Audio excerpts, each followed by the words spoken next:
Guys, I noticed on a lot of the forums that a lot of people are asking about, like the cheaper headers, X-pipe that get installed, and I'm just gonna do a run through. I think I might have taken some videos, but I don't remember, but I'm just gonna do an overview on it, on what you need to do to get it to work. So for the driver's side, here they are. All right, for the driver's side, you need to take off alternator. You need to move all these out of the way. You don't have to take them off, just move them out of the way. You take this piece off, and you need to take off the, disconnect the drive shaft there, or what do you want to call it, steering column shaft. You just take that out, put it to the side. Now, if you want to do this without an engine lift, you know, because I would have needed an engine lift to just move it up, you want to loosen the motor mounts, so just a little bit more clearance, but I just didn't do that because I'm stubborn. But it was a pain in the fucking ass without doing that. So I would suggest, you know, disconnecting the motor mounts and lifting it up a little bit to get this to fit in correctly. What I did to not do that, which I probably shouldn't have done, is I pried up on the motor and shifted it to get it down, and then underneath I had to hammer some of this section down, which was a pain in the ass. Don't do that. And I also broke off two sensors. So there is ways to do it. And then I got all this connected. But yeah, had to bend a lot of metal to do that. Now for the passenger side. Passenger side was pretty simple. Also, you know, had to bend this tube. You pretty much have to get your own gaskets on everything, because none of the ones that you come with actually worked. I did read that you want to put ceramic plugs in some of these coatings around it. So I have all that. Let's see here. I think I did actually take off the alternator, but I'm not sure if we actually had to do that or not. But this side was pretty simple. You take out this guard here and just this side. They said loosen this up, but I don't think you really need to do that. But this side was pretty easy. Make sure you take out the dipstick.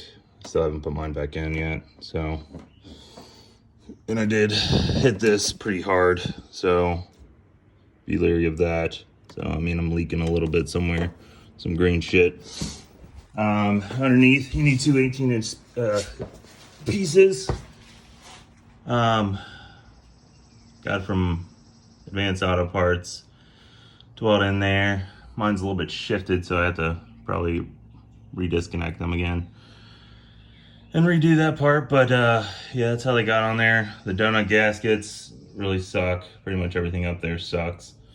Nothing's really correctly aligned, but that's probably my fault because I've never really done this before. But yeah, you can reuse the back gaskets.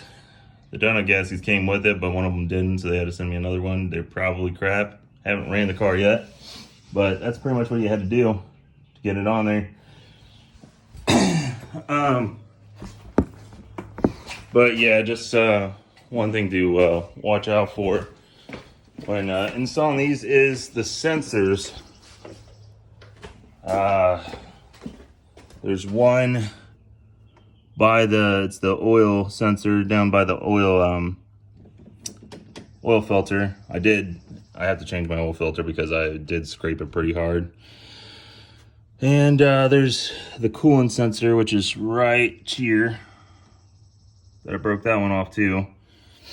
And they're both the same sensor, so if you break one, they're literally the exact same, so they might come up on different model numbers. So if you're looking for them, there's that.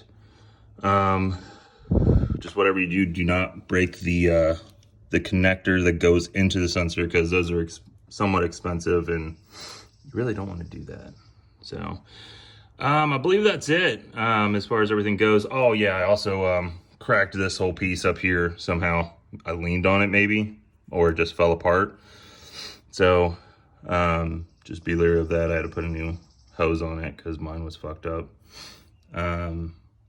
If all that works, yeah, I don't know. It might not. I really don't care at this point. I just wanted to get back together. But it's all connected. And these clips, I still haven't figured out where to get those, but I pretty much broke most of them. So there's always that. But yeah, that's it. It's the overview. I do want to add that the passenger side's easy. The driver's side wasn't. If you have an engine lift, hoist, whatever, definitely use it. Or if there's any way you can jack up on the bottom of the motor just to press it up a little bit after you unbolted it, definitely do that, because I would have not had this headache had I done that, but I am kind of inexperienced with doing this, so I didn't want to. And I ended up breaking a bunch of stuff. Header bolt torque, 18 foot-pounds. I believe you go center to outer on that. That's pretty much all I got for you guys. So have fun. It sucks. Just letting you know. Extensions for the O2 sensors. Have mine running up through here above this torque tunnel thing, or yeah. And I had to cut holes in it to get these to fit. So you're gonna have to do that, and that was a pain in the fucking ass. So do it before you get the headers on. Just try to mark it somehow. I don't know. I did it after, and it was a pain in the fucking ass. So yeah, and you're gonna have to get extensions to go to them. Forget what size extensions. And then I had to make just some shitty brackets to attach to these. Get them to not move around as much. You know, that's custom for sure. And as far as down here, there's not really any brackets. I just use the regular old bolts. But yeah, that's about it. These came with it, and they're loose. I haven't tightened everything down yet. But yeah, I think that's it for now. Just get your extensions and hope they work.